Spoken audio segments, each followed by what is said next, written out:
তোর আফরা পাশাপাশি করিডোর দিয়ে হাঁটছে। আফরা নামের অর্থ মুচকি হাসি।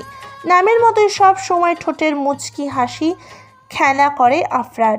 আফরা হাবি জাবি বিষয়ে গল্প করছে, তোর শুধু হু হাঁ করে জবাব দিচ্ছে। চারদিকে ভ্যাপসা গরম, তুরের গলা শুকিয়ে কাঠ হয়ে গেছে। ঠান্ডা কিছু খেতে না পারলে মনে হচ্ছে গলা শুকিয়ে এখানেই মারা যাবে সে। তোর আফরাকে উদ্দেশ্য করে বলল, ক্যান্টিনে চলো। ক্যান্টিনের কথা শুনে দাঁড়িয়ে গেল আফরা। ভয়ার্ত চোখে তাকালো তুরের দিকে, নিয়ে যাওয়া গলায় বলল, এখন ক্যান্টিনে যাওয়া নিষেধ, তুমি জানো না? নিষেধ করতে ক্যান্টিন অফ? না, এখন ক্যান্টিন জুবান ও তার দলবলের দখলে। এই সময় ক্যান্টিনে যাওয়া নিষেধ, এটা জুবানের নিষেধাজ্ঞা। নিষেধ? নিষেধ মানে কি? নিষেধ করার সে কে? ক্যান্টিন কি তার বাপের, নাকি এটা তার বাপের ভার্সিটি যে তার হুকুম মানতে হবে? বলা যেতে পারে এটা তার বাপের ভার্সিটি। তাছাড়া সে ছাত্র রাজনীতিতে জড়িত, তাই না চাইলেও সবাই তার কথা মেনে চলে। জুবানের সাথে ঝামেলা জড়াতে যেও না, সে ভীষণ সাংঘাতিক লোক। তোর আফরার দিকে তাকালো। জুবানের নাম বলার সময় কেঁপে কেঁপে উঠেছে মেয়েটা, ভয় নয় ভালো লাগায়। চেহারায় কেমন আলোর ঝলকানি ফুটে উঠেছে। আফরার গোলাপি আভা ছড়ানো গালের দিকে তাকিয়ে নীরবে হাসলো তুর। মেয়েটার হাত ধরে বলল, আমার সামনে তোমার জুবানের রাজনীতি চলবে না আফরা। পুরো ক্যান্টিন ফাঁকা। জুবান তার বন্ধুদের নিয়ে মাঝের দিকের একটা টেবিলে বসে আড্ডা দিচ্ছে। একটু পর পর উচ্চস্বরে হাসিতে ফেটে পড়ছে তারা। টেবিলে নানান রকমের নাস্তা সাজানো। তোর চারিদিকে একবার চোখ বুলিয়ে ক্যান্টিনের মামার সামনে দাঁড়ালো। 100 টাকার কচকচে নোটটা বাড়িয়ে দিয়ে স্বাভাবিক গলায় বলে উঠল, একটা ঠান্ডা দিন মামা। তুরের গলার স্বর শুনে তার দিকে 6 জোড়া চোখ বিস্ময় নিয়ে তাকালো। নিষেধাজ্ঞা ভেঙে ক্যান্টিনে প্রবেশ করার ক্ষোভে যেন জুবানের বন্ধুরা। জুবান বন্ধুদের হাতের ইশারায় থামতে বলল। তোর ঠান্ডা নিয়ে বেরিয়ে যাচ্ছিল, তখন জুবানের বন্ধু মাফি বলে উঠল, হে হটি, তোমাকে দেখে ওয়েদার হট হয়ে গেছে, একটু ঠান্ডা করে যাও বেব। উপস্থিত সবাই হেসে উঠল। তোর শীতল দৃষ্টিতে তাকানোর পর সবাই চুপ হয়ে গেল। ক্যান্টিনের ছেলেটা ধোয়া ওঠা গরম চা এনে টেবিলে রেখে চুপচাপ এক কোণে গিয়ে দাঁড়িয়ে রইল। ক্যান্টিনে এখন পিন পতন নীরবতা। ধীর গতিতে টেবিলের দিকে এগিয়ে এলো তুর। টেবিলের সামনে দাঁড়িয়ে শীতল গলায় বলল, এই কথাটা কে বলেছে? মাফি চেয়ার ছেড়ে উঠে তুরের সামনে দাঁড়ালো। শয়তানি হাসি দিয়ে বলল, আমি বলেছি জান।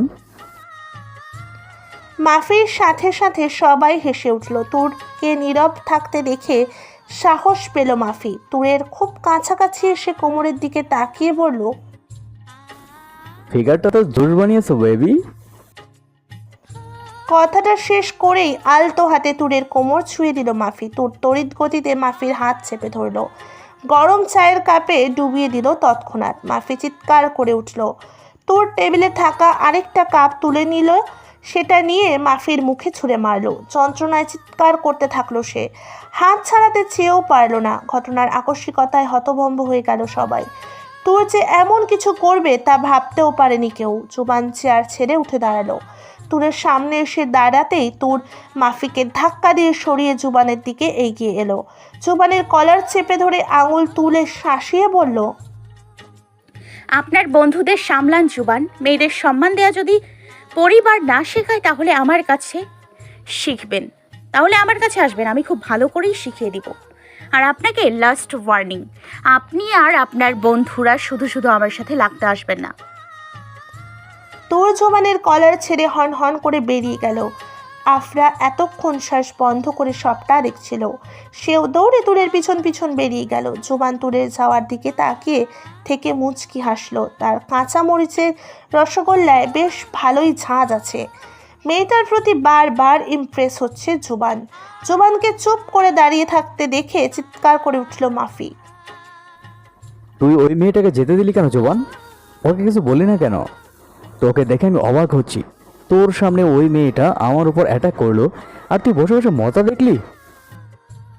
সিফাত এগিয়ে এসে মাফির কাঁধে হাত রাখলো।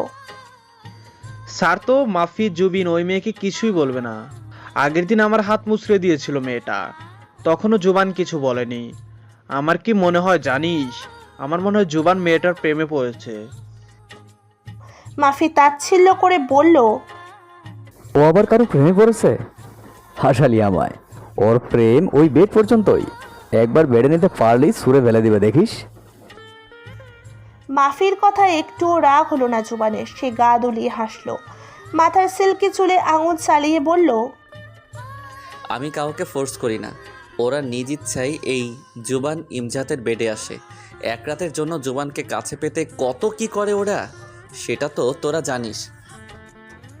যন্ত্রণার মধ্যেও হাসলো মাফি। বরফ পানিতে চুবানো ফোসকা পড়া হাতটা দেখে দৃঢ়তার সাথে বলল, তুই মেয়েটাকে কিছু না বললেও আমি ছেড়ে দেবো না, ওকে? একে ভাইরাল করতে 2 মিনিটও লাগবে না আমার। জুবানের শরীরে হাজালো সূচ ওঠার অনুভূতি হলো। সে মাফির দিকে তাকিয়ে বলল, ওর দিকে কেউ তাকাবি না, এই রসগোল্লা শুধু জুবানের। জুবান জিনিসের দিকে কেউ চোখ তুলে তাকাক, এটা জুবানের পছন্দ নয় মাফি। মাফি মুখ বিকৃত করলো, তাচ্ছিল্য করে বলল, ঠিক আছে, ওকে সরে ফেলার পরই না হয় আমি মজা বোঝাবো। চল একটা চ্যালেঞ্জ হয়ে যাক, মেয়েটাকে 1 মাসের মধ্যে বেড়ে নিতে হবে তোর। জুবান আবারও হাসলো। হাসলে তার গালে টোল পড়ে। তার গালের এই টোলের উপর কত মেয়ে যে ফিদা সেটার হিসাব নেই। Challenge accepted. ফাঁকা রুমের মধ্যে দাঁড়িয়ে আছে তুর। রুমটা বেশ অন্ধকার। আজ ভার্সিটি আসার পর একটা মেয়ে জরুরি কথা বলবে বলে এখানে ডেকে নিয়ে এসেছে তাকে। এখানে আনার পর অপেক্ষা করতে বলে বাহিরে চলে গিয়েছে মেয়েটা। সেই যে গিয়েছে এখনো পর্যন্ত আসার নাম গন্ধ নেই। রুমটা থেকে বের হতে উদ্যত হতেই রুমের দরজা অফ হয়ে যায়। তুর একটুও ভয় পাচ্ছে না, বরং ক্লাসে পৌঁছাতে দেরি হবে বলে চিন্তিত সে। পেছনে কারোর উপস্থিতি টের পেল। ঘাড়ে গরম নিঃশ্বাস পড়ছে। তোর পেছনে ফিরে তাকাতেই কারো পুরুষালী দেহের সাথে ধাক্কা খেল। তখনই লাইট জ্বলে উঠল। তোর সামনে তাকিয়ে দেখলো জুবান তার দিকে এক দৃষ্টিতে তাকিয়ে আছে। সে সরে যেতে নিলে দেয়ালে হাত রেখে আটকালো জুবান। তোর নিজেকে যথাসম্ভব শান্ত রাখার চেষ্টা করছে। জুবানকে কিছু বলতে নিলে জুবান বলে উঠল, ভয় পাচ্ছ রসগোল্লা? তোর দৃঢ় গলায় বলল, না।